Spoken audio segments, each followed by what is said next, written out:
السلام علیکم ورحمت الله وبرکاتو.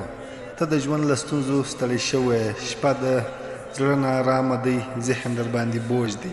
راځه دوا واورو، دعا ووایو. چیرې چې زړه دوا او درمان چینل، ذهن او روح دوا پکې یو ځای ده. ستونزې نن سبا ډېر خلک داسې دي، خوب نه راځي، نه زړه ارام دی، نه ذهن، تشویش، فکري فشار، بې ثباتي. زموږ روح وږی ده، ذهن ستړی وي، زړه ناارامه دی. موږ دوا او دعا ته اړتیا لرو.